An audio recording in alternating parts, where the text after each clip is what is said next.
welcome to another edition of Let the Brothers Speak.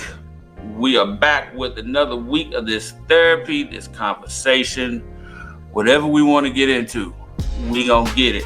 And the fellas are here with me tonight.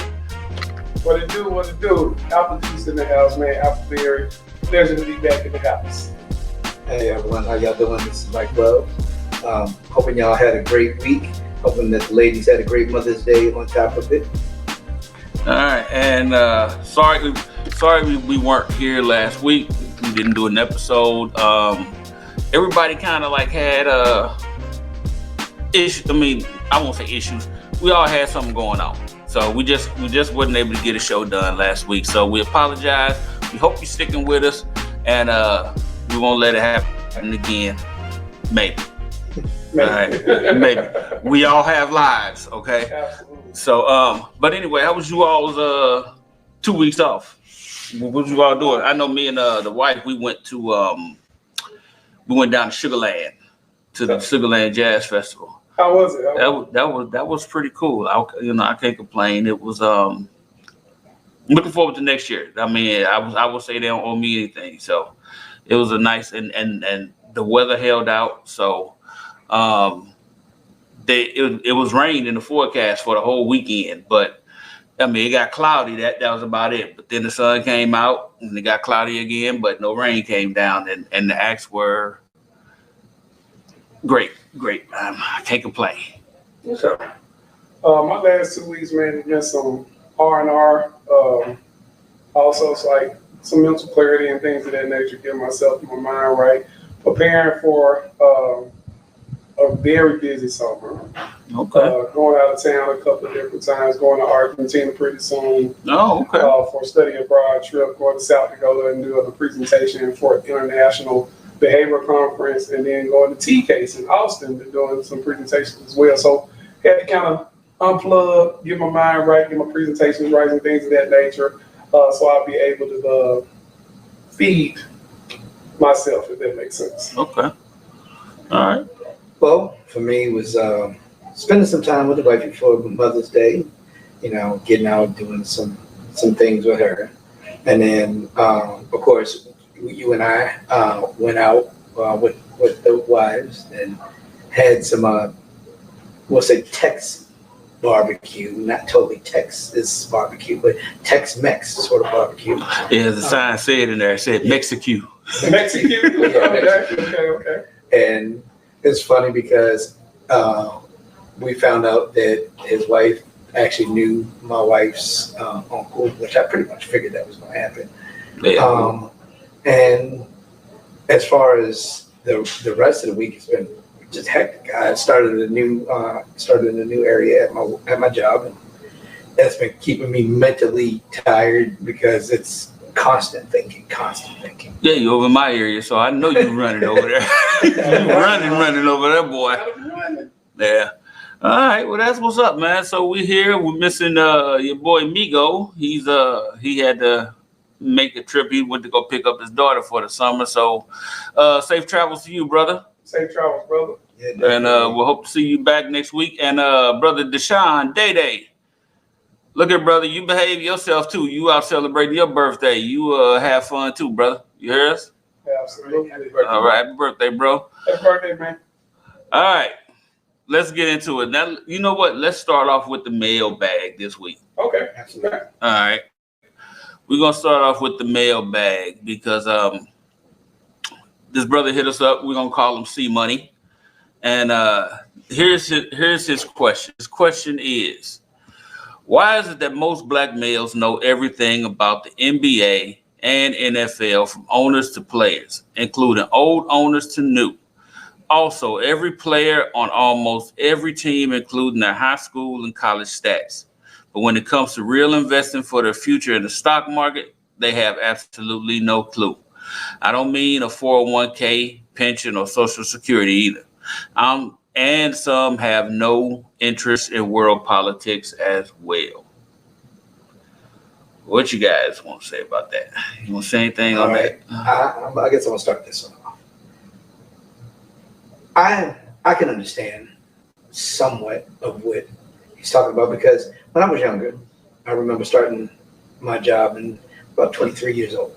And this guy was asking me, hey, you need to put your money, I know you made money at this place before, but now that you've increased your income, man, you need to really put your money away and this. And I'm like, man, I'm just getting this bag. I'm trying to have as much fun as I can. And it took me another almost 15 years before I started to do what that man was telling me, because I started struggling financially. So I couldn't put all those dots together that I was learning through other entities that were trying to show that, until somebody showed up at my door and actually literally said, you got all the dots, you just aren't putting them together, because all I saw was dots. So I was always political, and I'll say political because I understand the people that you vote for ultimately can affect your life on a day-to-day. When I first started working at my company, one of the biggest things that hit the country was NAFTA. And you don't really think that that's going to make an effect, positive or negative, because you think, oh, it's going to give us trade to other countries. Well, it did sort of negatively impact us as a country, because what it did is it took a lot of full-time jobs and made them part-time to try to compete with the competition that was out there. And people started losing full-time jobs and benefits. And I was blessed enough not to have that problem. And then I started to look at, okay, I moved to Texas, and this is a Republican state. Mm-hmm. There's no way to shake around it. It's a Republican state. And I started to see some of the things that Republicans, how they think. And then there were some positives in it. Not enough to say that it was positive enough to sway me over. But what I saw was the Democratic Party was also leaving me behind as a unionist. Mm-hmm. So I'm like, okay, well, my party is leaving me, and this party ain't really for me. So, and I'm a Christian, and they have a lot of Christian beliefs, but I'm just not feeling what they're saying, because me as a Christian, I'm like, okay, Jesus said, take care of the sick, the elderly, the widow, the children. And almost everything they were doing was trying to take away from the sick, the elderly, widow, the children. So I'm like, okay, well, I can't side with that. So I became more of an independent. Mm-hmm. I became more of a laborist party more than anything. Mm-hmm. So I started to become more political because I realized there was no party for me. So now people go, oh, are you not going to vote for this guy? Because, and I'm like, they automatically assume because I'm not wanting to vote for this person, I'm a Republican. I'm like, no, I'm not a Republican. I just don't see my party affiliating with me. So I carry it like this. There are several forms of transportation. And if I choose just one, it may not work for me. So if I'm trying to go to Kansas, I can't choose a cruise ship to Kansas. Mm-hmm. Well, I'll say, okay, well, I'm gonna drive my Escalade. Can't drive to Hawaii. And I say, oh, well, I'm gonna take a commercial plane. Well, some commercial planes can't land on these small islands, right? Well, I'm gonna take this thing or that thing. But I realized no party is perfect. Yeah. And I can agree to that, right? So to me, I'm sort of like, okay, you go left wing, right wing. I'm like, well, both of the wings are on the same bird, and the bird is crapping on us as Americans. So I'm not going to be affiliated with a party. I'm going to be affiliated with the character and the content of the person that is there, the policies that they're trying to do, and will it help at least 60% of Americans? All right. Okay. Well, yeah. Go ahead. Okay. I'm going to try to break it down from the position in which the question was asked and try to hit all those points. So if I forget something, just remind me. So starting with the sports piece, and why are we very enthralled with the sport piece and things of that nature? And I think that's because it's entertaining, right? Mm-hmm. From a perspective of we are able to easily ascertain exactly what's happening, right? Mm-hmm. So you look at football, you can see somebody getting hit. You know that that's a tackle. You know this first down. You know what the first down is. Mm-hmm. The game is simple, right? To a certain degree, when you talk about different schemes and things of that nature, you talking about offensive packages and defensive packages and things of that nature as well. There's also some correlation, in my opinion, with the struggle or the fight that we have in life, in my opinion, when you're talking about sports, right? All of us are fighting something or trying to get to something. Mm-hmm. And when you're seeing people that are being successful, if you take somebody kind of like Anthony Edwards that came into the league on a bad team and now he's at the point where he's able to help his team get to a Western Conference Finals, people relate to those type of things, right? Mm-hmm. It also takes you away from your real world scenarios at that particular time as well because you're enthralled in something else, right? It takes your mind off of those things. That's the same as you going to a jazz show, or the same as you going to a comedy show, things of that nature. So I think it has its place. Mm-hmm. However, when it comes to the economical pieces or the income pieces or financial pieces, I don't think that in our community it has been made just as advantageous as those sports things, if that makes sense. Like, if people are talking about those, they may be talking about those in a negative connotation, like from street pharmacy type things and things of that nature, or from some type of looting or scamming and things of that nature, but not necessarily from a perspective where it's a legit business and things of that nature and what you can actually gain from those things. They're not talking about things. I can remember when I first started one of my companies, LLC, things of that nature, and I first found out I can get tax write-offs, right? Mm-hmm. And I started telling everybody else that was a part of the company, hey, you can get this, and they never took advantage of it, Mm-hmm. right? They never took advantage of that, right? But it's also foreign to them to hear that, like, you actually did what?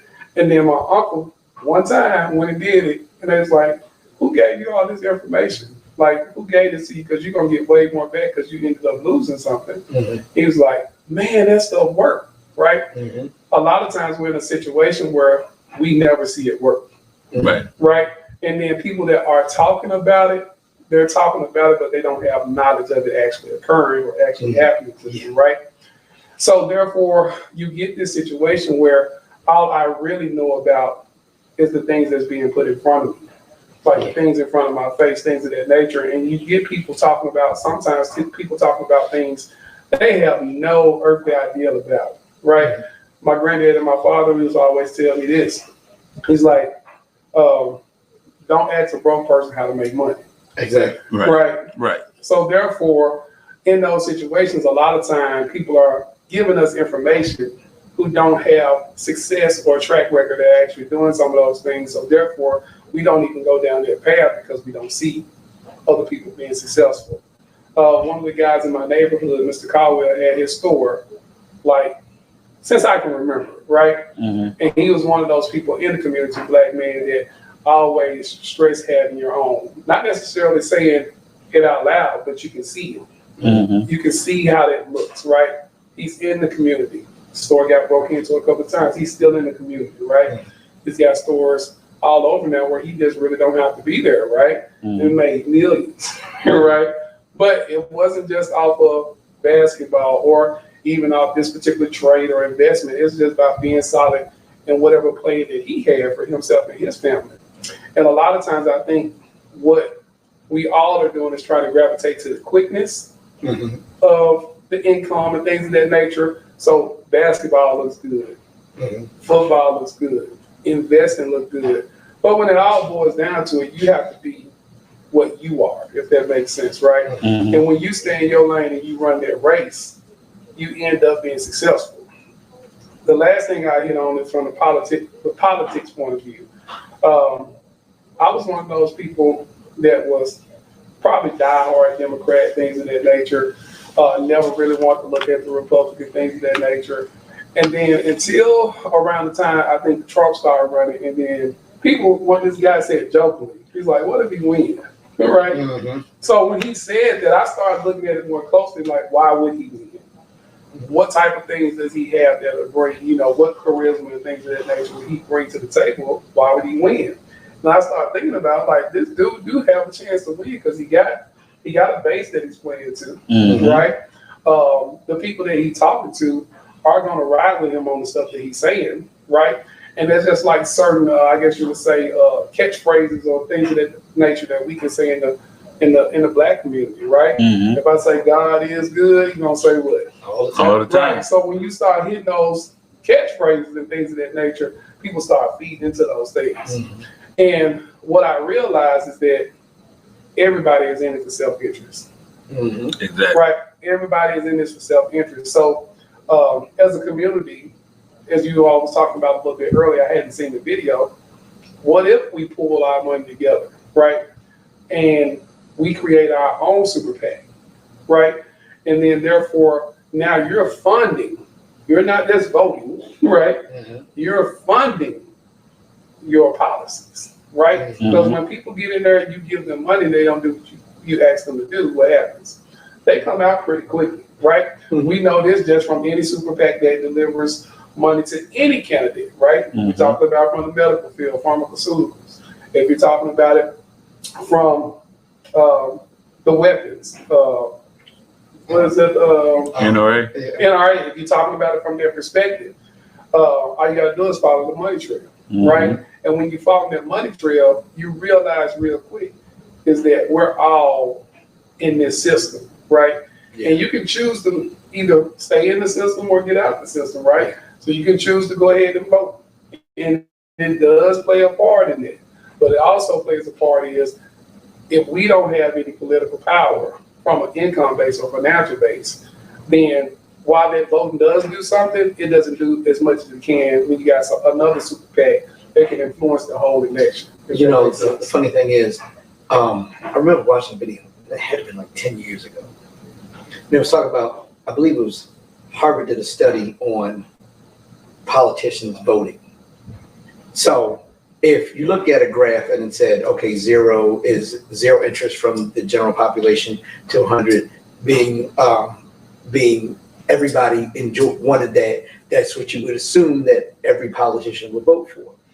They said that when the 99% want a law, there's only about a 30% chance that the government will actually pass that bill. But if the top 1% want a bill passed, it is a 70% chance that that bill will pass.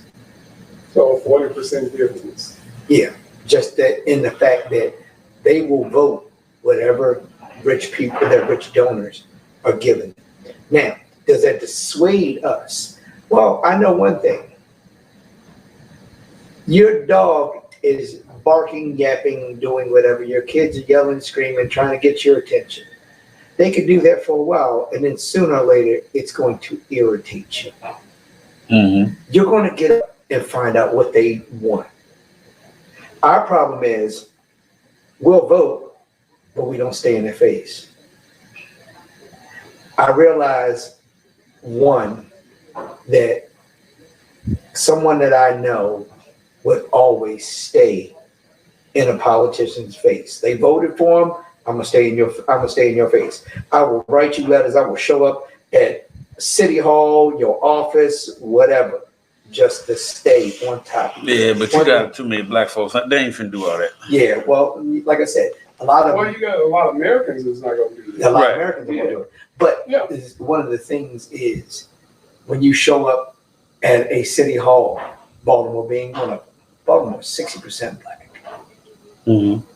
I doubt if you showed up at a City Hall meeting, that room would have 60% black people in there because they don't want to show up. I voted for the president. That's all that matters. And I went down list of Democrat. So how do we educate people on that, right?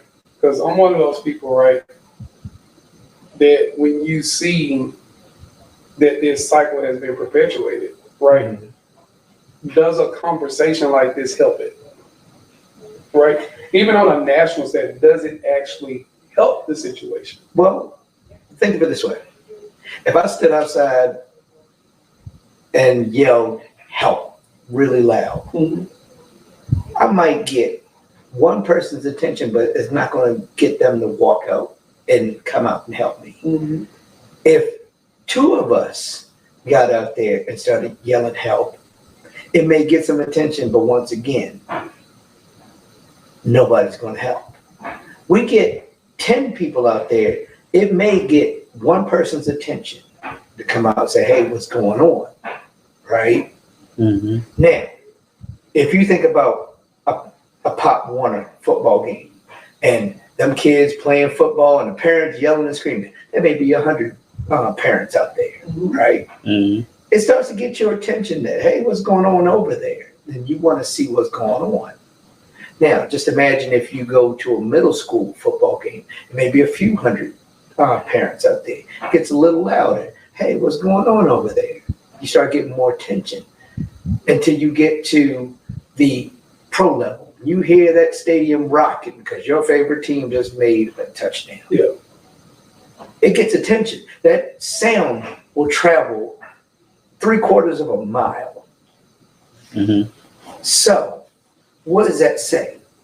We just got to be more in tune and getting involved, yelling out what we need, because one person is not going to make a difference. Well, but 100,000 people will start to get attention. And if you start getting millions of people saying, hey, I'm not going to put up with this crap, y'all need to do our job, do your job, or I will vote you out.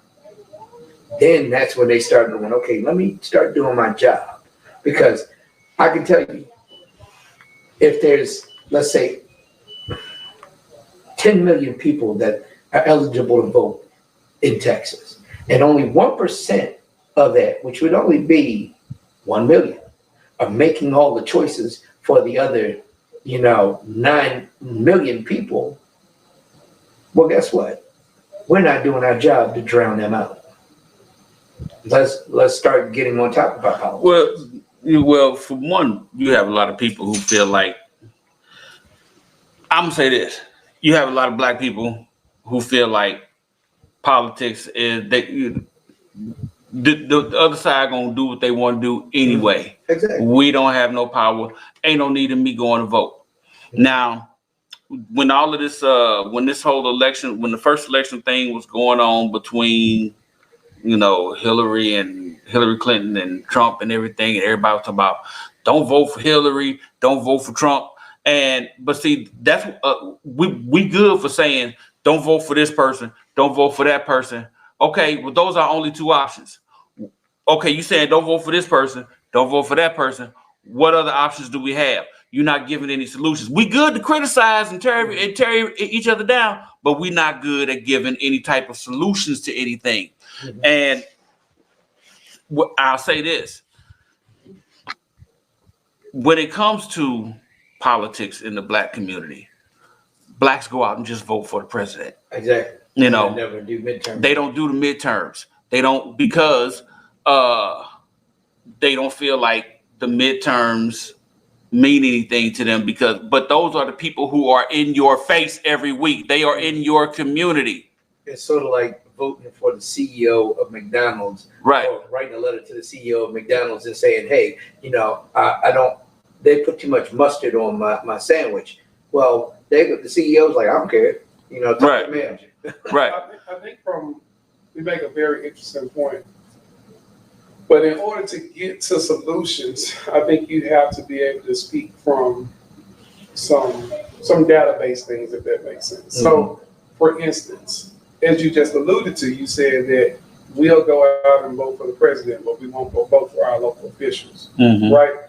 So one of the things that I would be thinking of is that what is the percentage difference of us voting for president versus the local officials, right? Mm-hmm. And then now my next question is, okay, let's say we turn out 70% for the president, we only turn out 20% for local officials.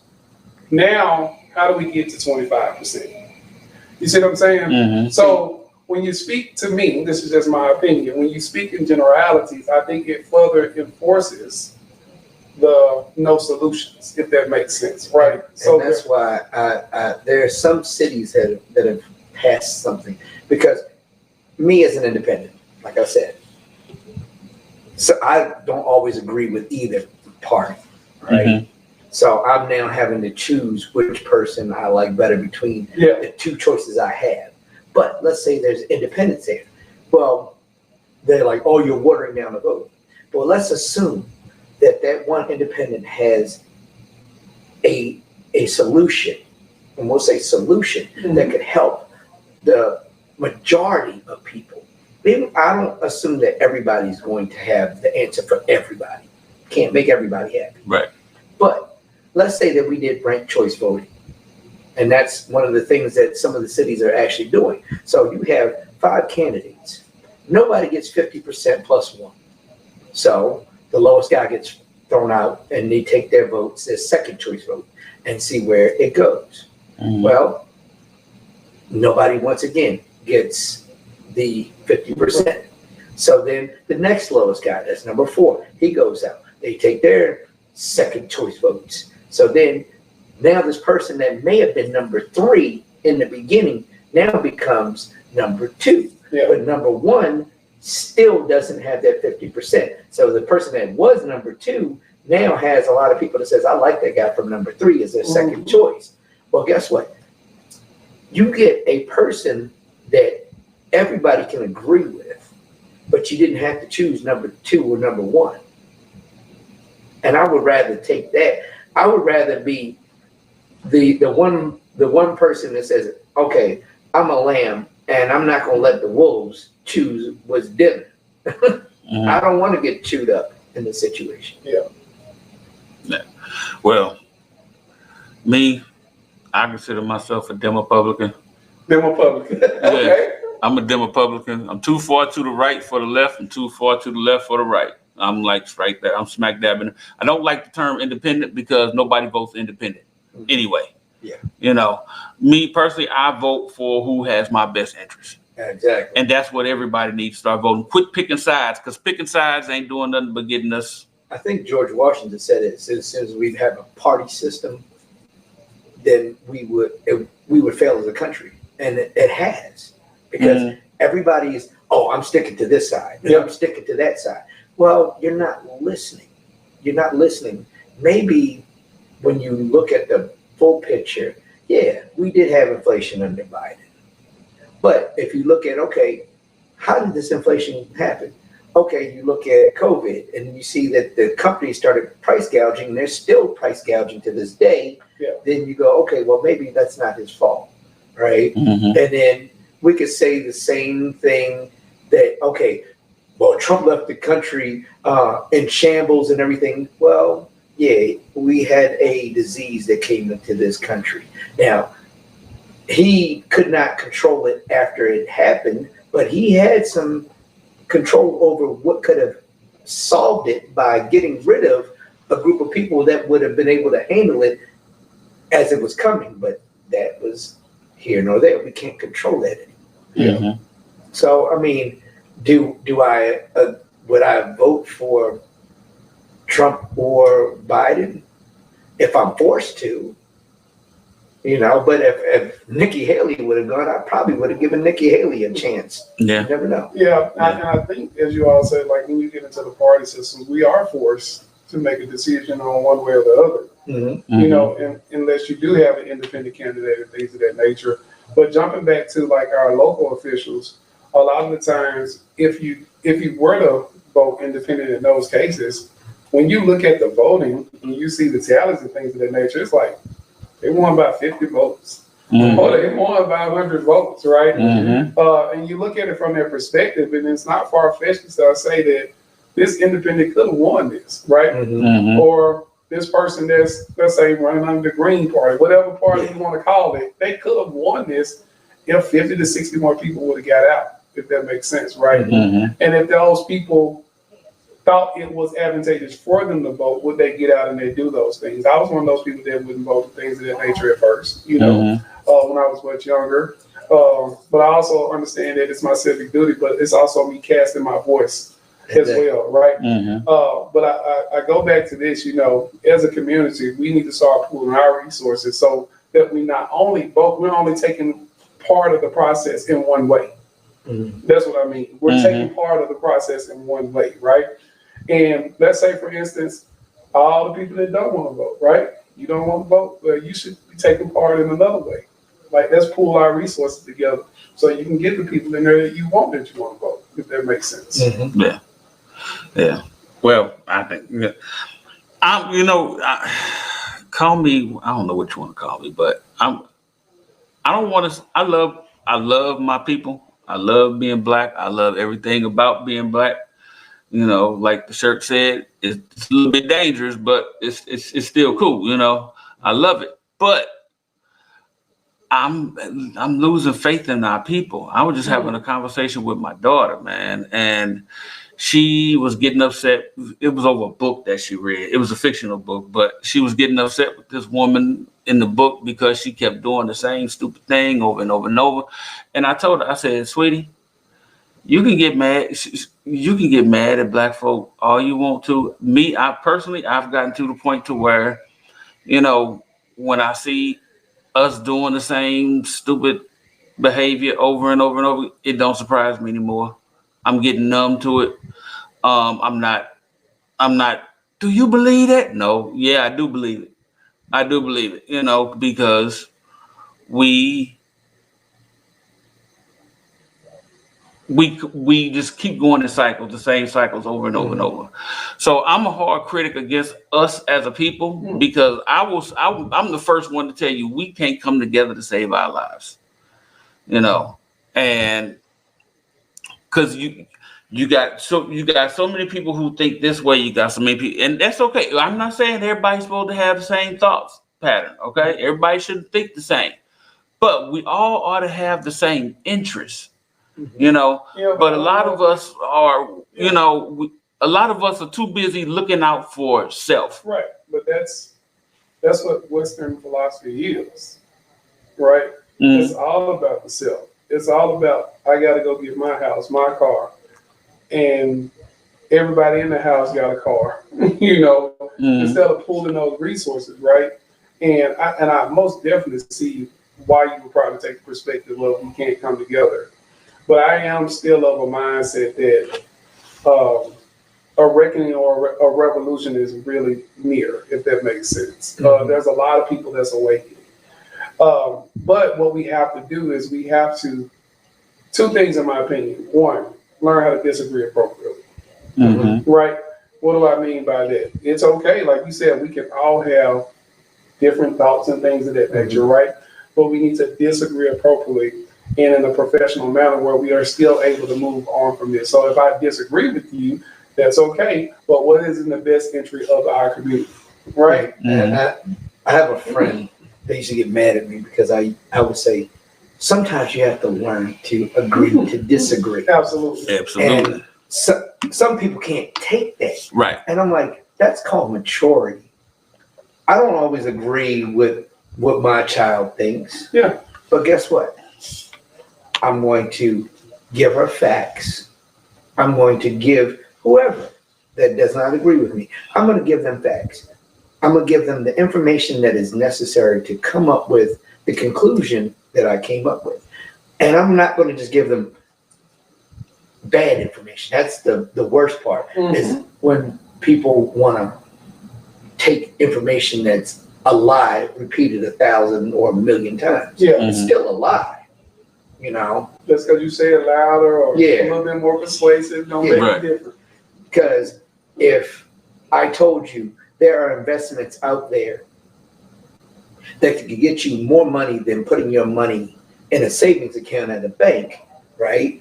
You'd be like, oh, I don't know, I don't do this, right? But you watched hundreds of thousands of people get rich from following that same procedure. But you want to trust the bank. And I understand why you want to trust the bank, because the bank is insured, but the bank is taking your money and doing the same thing that some hundreds of thousands of people are doing. They'll be giving you pennies on the dollar.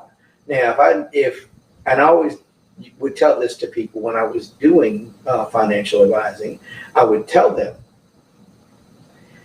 if, especially, I don't care, it's just any person. If you saw your favorite or most desired item, object, whatever, and you saw it for half the price, would you buy it? And they were like, yeah. I said, so when you see the stock market falling, what do? You buy. You buy. And they were like, they do exactly what Warren Buffett said. Warren Buffett said, when the average person gets scared, I get excited. And when the average person gets excited, I get scared, because they want to see the stock market going up before they buy. But see, we've learned that it's the same stock. It just went on sale. Mm-hmm. Yep. The second point I was going to make is that we got to have some agreed principles and values that we go by, right? Whatever those morals and beliefs and things of that nature, because if you don't agree upon what you stand for, then you never have nothing to go back to to hold you accountable. And I'll give you an example. I think I talked about this on our first episode, but in my programs that we run at our school, we have a value system, which is called the Circle of Courage, right? Mm-hmm. And that value system have 4 different components: belonging, mastery, independence, and generosity. Mm-hmm. So when I'm talking to kids or even my staff, I'm not talking to them from Appleberry. I'm talking to them from those principles, if that makes sense. Mm-hmm. And so therefore, are you upholding the principles, if that makes sense? Because we all have agreed upon this. Mm-hmm. It's the same thing you have in fraternities, sororities, and things of that nature. They don't go to, Mike said this, we go back to what we have established to be the law and order for our community, or for some of those things, right? So if you were to develop something like a super PAC or community or those type of things, you got to have those things in order. Because if you don't, then governing that thing, and go back to what you're saying, we can't get together. And because we can never agree upon those type of things, if that makes sense, then we get the results that we get. Another organization that was able to do some stuff like this, have morals and values and things that they stand for, is the Hells Angels. Right? I mean, you can see, but they had those things down. You look at like the Street Kings, the Latin gang. You look at the Crips, you look at the Bloods. You look at those things and look at those things from their inception, right? They came in with some values and things of that nature. We taking care of the community, things of that nature. Now, it may turn a different way, but they came in with these principles that they believed in. You look at the Muslim community here in America. When you look at Farrakhan and things of those natures, right?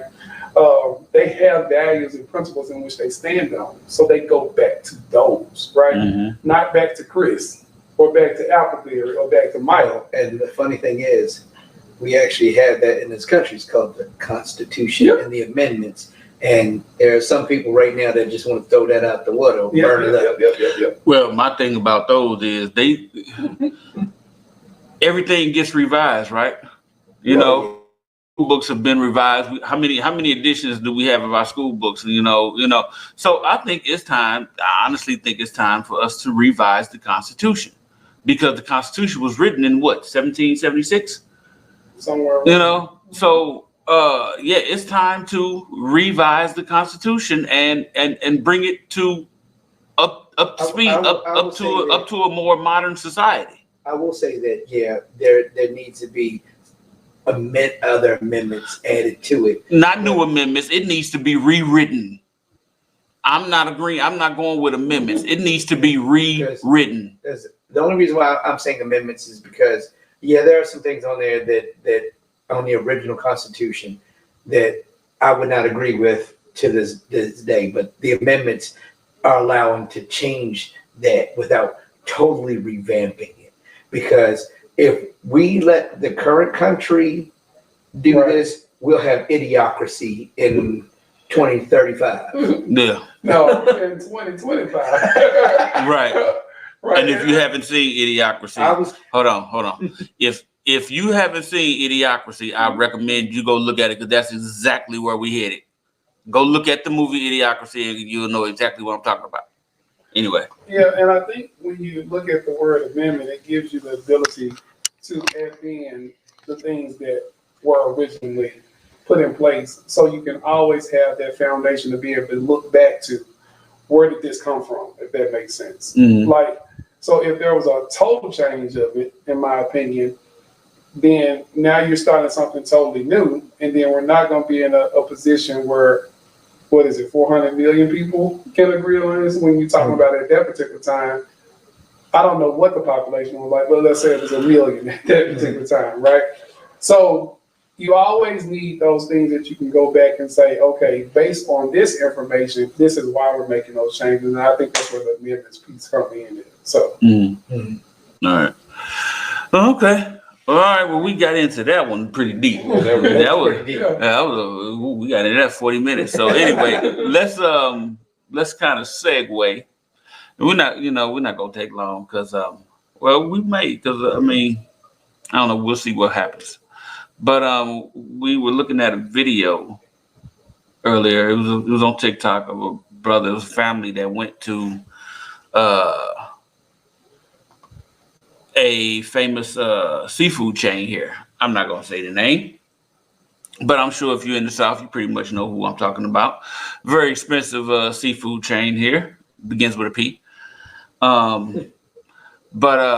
the party was sitting at the table, and then they said 5 people had to get up. Everybody was at the table getting ready to eat, and they said that 5 people had to get up and go back to the wait list. yeah. You know why? Because they already sitting there. Why they got to get up? But then the chef comes on. I forgot what his name was. Chef. I forgot what his name. But he went in to give a in-depth breakdown and why we should stop basically patronizing these establishments. And I'm all for it. I have no problem. I have no problem stopping giving my money to establishments that aren't treating us fairly, because I've said it a million times over. I said, stop giving these, how I say it's not get canceled or whatever, but stop giving moderately racist establishments. Stop giving. Well, I'm talking about a specific one. Man, forget it. Stop giving these Asians our money, okay? Because you see the way they treat. You see videos after video after video on social media about how they target us, how they treat us in their establishments, but yet you still going back to buy that hair because you don't want to go support a black-owned business. Probably because the argument I get is, well, the black-owned business, they too expensive. So you gonna still go spend your money over here because he's cheaper, but he's still looking at you like you stealing something, and then he gonna accuse you of stealing, even though you haven't, but you still gonna spend your money with him just because you don't want to go with this black man over here who got a beauty supply house because his prices are a little more higher. That's another one of those things where I say we can't come together on anything, But hey, I'm all for stopping patronizing these other establishments on the way we treat it. But again, black folk ain't gonna come together on that. People keep talking about boycott this, boycott that. Nobody boycotting don't work no more. I'm not gonna say it don't work, but black folk can't come together enough to do it, to make anything happen. Call me a cynic, call me whatever. I don't know. I don't care. It is what it is. I said what I said. Am I right or wrong? I would say you're right on this statement. And I'm the type of person that if I feel as though I've been mistreated, or even if my people have been mistreated, if I find out what it is, like for instance me, I will not let a single thing from Georgia Pacific come into my house. None. Mm-hmm. It will not come in my house because I know that the Koch brothers do not like black people. That's a statement that they made it clear. They don't like us. So why would I help make them even richer, even though they're billionaires? I can't stop them from being billionaires. They're going to be billionaires for the rest of their lives and probably their kids' lives if they got kids. But I'm not going to help that company, even if it may be hurting some of my people because they work for them. But no, I'm not. So if I find out there's a restaurant that does not treat our people right, I don't care if they are the last restaurant in America. I will eat peanut butter and jelly sandwiches, and if they're the only place that got food, I will hunt for my own food. And if that means I got to eat a rat, that means I'm going to eat a rat. I will not eat their food. I'm adamant about, if you're going to dismiss us, when you figure black people spend almost $2 trillion a year, almost $2 trillion. If y'all can think of that, black people are only 13% of the population. So if you say there's 400 million people, that means that there's essentially only 60 million black people. And we're rounding the numbers up. So when you start putting that together, that we're spending $2 trillion, that is a lot of money. That means we're not holding on to it. If you put that together as far as wealth, that's saying that we're probably not holding on to, the average black person probably ain't holding on to $5,000 in a bank account. Yeah. They're not. We're spending 90% of our money. Yeah, that's a mentality though. I think I kind of put it in this term, or something else we all probably seen growing up, and that's from a street pharmaceutical point of view, if that makes sense. So looking at drug dealers, they have a lot of the same people that frequent them all the time, right? They have their regular J's and things of that nature that come through, and sometimes they talk to them, sometimes they don't. But I don't know if you ever noticed this, they don't have respect for them. No. Why is that? Why do they take this person's money, right? Maybe kid with them sometimes, but they don't respect them. They wouldn't hang out with them. They wouldn't go to the store with them. They probably wouldn't even give them a ride nowhere. Because them people don't respect themselves. People don't respect themselves, but they also look down on them in a certain way as well. There's a lot of power dynamics and things of that nature in play, in my opinion, as well. But also, this person is a consumer, right? And I'm supplying, right? And in this game, the supplier is on the top of the food chain, right? I look at I look at a lot of things like that, whether you're in corporate America, whether it's this Papa Dough situation, which I said it's okay, it's all over the internet. A lot of times, those power dynamics come into play, and who typically holds a lot of those positions, if that makes sense, when you look at the sure data on those things, right? So when you get people in those positions, even that may look like you and me, the system still is perpetuated the same way, right? The system does exactly what it's supposed to do, as I said a little bit earlier, right? So when you're looking at it from that perspective, again, and I'll say this again, is that when are you gonna either make the conscious decision and step out of the matrix or stay in it, right? As you were saying, I'm gonna go down the street and eat my peanut butter and jelly sandwich, right? Right, enough of us do that, then that business closed down, right? From this standpoint as well, most restaurants are running off our overhead, right? So they're counting on people to come in on a daily basis to make their payrolls and things of that nature. Like they're running the same way as we just alluded to, the African American community is spending money. They're running their business just like that, right? They're running it on that particular model where they're spending most of their money up front. And if they were to get 1 week of no service, they would have to shut their doors, right? They would have to shut those things. So if we pulled our resources, not necessarily our money, but our collectivism, right? And say that we're not going to frequent this for a week. It's sort of like the Montgomery bus boycott. Yep. That was only 1 month. That was only 1 month. And they were like, oh, no, y'all got to get on that bus. They were like, and then they started arresting people for driving people because they knew that they could not survive. So you have examples of it happening, right? Of but course. Again, that wasn't the majority of the community. Mm-hmm. When you talk about collectively, because you still have people like, I'm not doing it. I'm still gonna ride the bus. Mm-hmm. You know, you still probably have some of those people doing those things.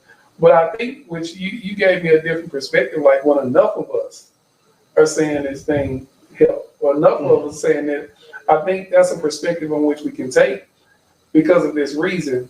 In my opinion, I see the thought out plan behind it, right? Let me tell you something else that we will do. We will get behind a good plan. Yeah. In some shape, form, or fashion. Like even if it's a bad plan. But right. If you said we can't come together, but if we know, I tell you, for example. I was gonna say, give me an example of a plan that everybody got behind. It's not the example that you would like, but it's an example. When that Kings of Covenant tour came out, we was flooding to it. By the truckloads in different cities. You saw this on video, documented video, selling out arenas and things of that nature, right? Just to go get entertained and laugh and have a good time, right? So why can't you flip that for political aspirations? Why can't you flip that for financial aspirations and things of that nature? Because at that particular time, we're being entertained, right? I don't know if I've seen us come like that, like for one thing, other than let's say a HBCU football game. You see that in those things as well, right? But you're all going in there for one reason. That's what I'm saying, like to be entertained. Yeah, but it's also what the agenda is when you go in there. You see what I'm saying? I think if besides the HBCU, it's also the Battle of the Bands, man. Yeah, but we won't walk away from that. But what are you gonna do when you go there? You're gonna scream. You supporting your team. You having a good time, right? Those are the values. When people start fighting and things of that nature, they want to get rid of them people, so we keep on having a good time, right? Exactly. How do we do that as a community for those other areas that we most definitely need, and not going to spend? Because in that particular weekend, we probably spent $3-4 million right there. You know what I'm saying? Just to do that. It's think about I don't know if you saw the Freaknik documentary on Hulu. If it has anything to do with that type of behavior, entertainment, period. Black people gonna rally behind it. Right. But they're not gonna get behind anything that's for the betterment of our community because it's not entertaining. It's not. If it's gonna benefit the community, I don't think they're gonna back it. Right. Unless it's gonna benefit them personally. Right. I mean, because that's what we're all about these days is us. Everybody in for us. What is it gonna do for me? That's why a lot of people got mad at Obama. I heard a comedian say, what did y'all expect him to do? Pay your rent?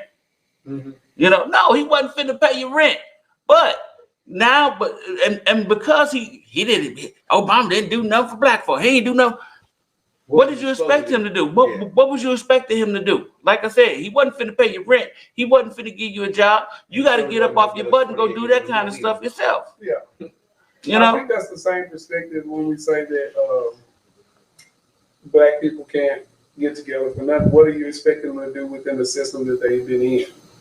That's been perpetuating itself over and over. And that's why I'm loving the fact that Hollywood is starting to share information, because we would not have known if it wasn't for Hidden Figures that it was Black women that got this man to the moon. Yeah. And then other information starts to come out, like, of course, Black History shouldn't have been in February. Just being honest with you. Absolutely. We don't like cold. It should have been in July. Y'all should have done it in 31 days of July and August, because we never on time. Do we honestly? Well, I don't know. But I got an interesting perspective on that, which is going to derail this conversation when you say time, right? It's just an interesting perspective because we're typically fashionably late to things and things of that nature. But when you look at it from the perspective of where you're at geographically, when you look at places like the Caribbean, you look at places like Africa and things of that nature, or the southern part of our state, when you're looking at time to harvest and things of that nature, if you don't have to worry about those things, you would not necessarily need to be on time for those things. Like if you always have an abundance of fruit and things of that nature, because your climate and things of that nature is like that, why would you need to be on time? Where time to me typically comes in is from this perspective, and I'm not saying I don't respect being on time and things of that nature, but it comes from this concept from a geographical standpoint or agricultural standpoint, is that I had to harvest stuff at a certain time or it would go spoil. Mm-hmm. Right? So when you look at it from their perspective, that's not even our way of life where we come from, if that makes sense. Like everything was there for us. Back to the community, we shared everything with everybody. All of us ate, all of us sat down. So why would I need to be on time to do this? Because it's going to happen. Also, the concept of time is something that we constructed. Mm-hmm. The future, the present, and the past is all happening at the same time, right?